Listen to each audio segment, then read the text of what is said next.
current battle of women's sports. The school's undefeated track student is running a fabulous race. Just ahead, she can see the finish line. All of a sudden, someone passes her. "Who is that?" she asks. She reaches the finish line and she learns that she was defeated by a transgender female. "How is this fair?" she cried. We live in a society that encourages inclusion and equality. For years, women have fought to be considered equal to and as good as their male counterparts. With recent sporting events, including transgender females and males, we can clearly see that males have the advantage. Physically, boys are more advanced and stronger than girls. If transgender women and males are allowed to compete in female sports, you will see the demise of women's sports and their advancement for equality and inclusion. School boards and athletic organizations should not allow transgender women and male athletes to compete in female sports. Allowing such competition is unhealthy for the sport and detrimental to all the students involved. Regardless of which alignment transgenders feel at home, the school board should consider sex assignment rather than sex alignment. Sex assignment is the determination of an infant's sex at birth or near birth. People use their birth gender or sex assignment to complete their birth certificates and other legal documents. If you are born with female genitalia, you are determined a female. If you are born with male genitalia, you are determined a male. When we consider the issue, transitioning into another gender goes against their sex determination at birth. In 2019, the New York Times published the new guidance from the Defense Department for enlistment. A person can enlist and serve in the military, but must stick to their biological sex. Athletes can further complicate this because incorrect government paperwork. Sports require birth certificates and identifications cards such as Social Security, driver's license, a government-issued passport, and background checks.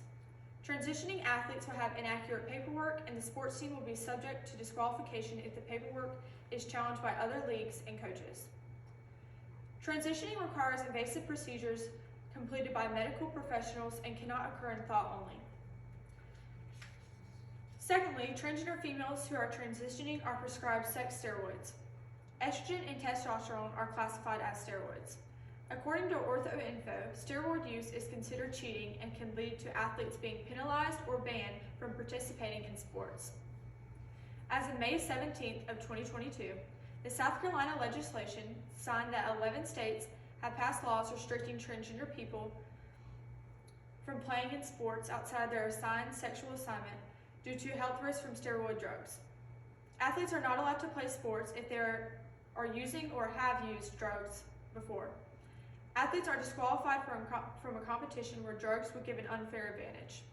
We cannot allow transgender athletes to compete when they are in a direct violation of law and other drug-related policies. You cannot allow one group to take steroid drugs and disqualify others who would take similar drugs. We must also consider the life of an athlete. Taking hormones and steroid drugs can be very dangerous. According to Appearance and Performance Enhancing Drugs, a lifetime use of appearance and performance enhancing drugs and supplements will lead to eating disorders, muscle dysmorphia, renal disease, adverse cardiovascular effects, and hectic outcomes.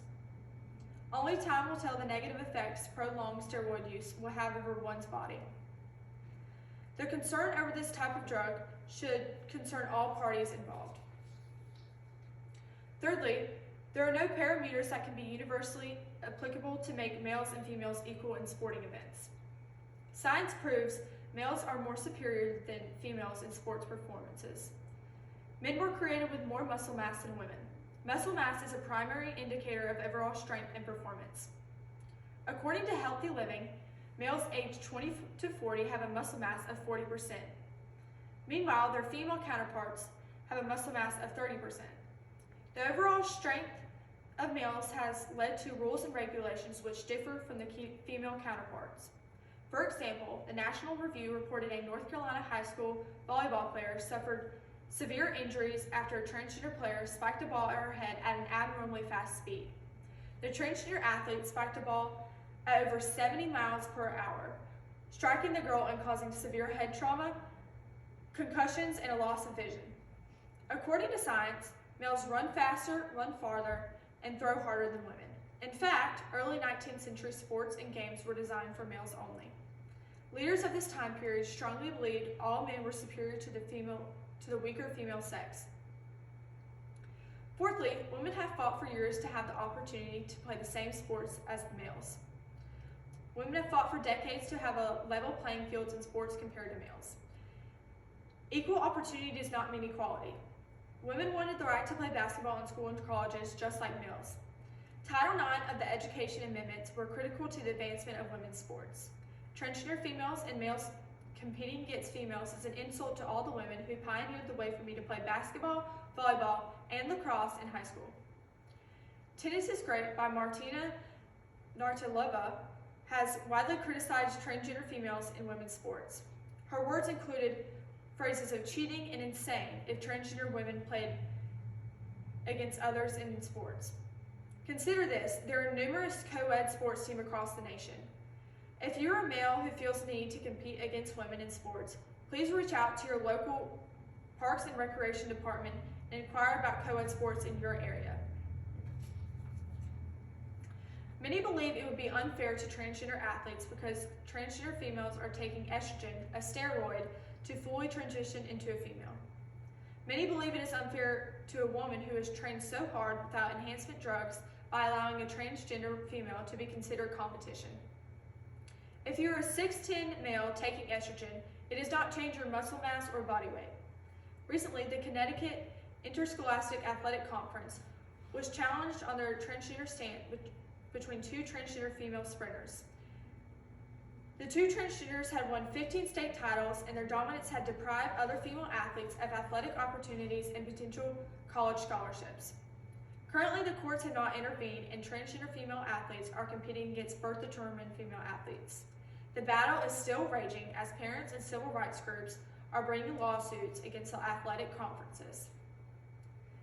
In conclusion, for participation in your own sports, school boards and athletic organizations should require athletes to compete according to their birth gender. We can support this argument with the following facts. Transgender females and males are superior in sports performances regardless of their identity. Transgender females who are transitioning are required to use steroid drugs. The use of steroid drugs is illegal and prohibited by law for athletes. We also can scientifically prove that males have more muscle mass than females.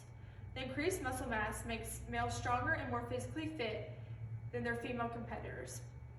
After decades of protesting and fighting for equal opportunities to play sports like men, we as women are insulted by the fact some believe equality means inclusion.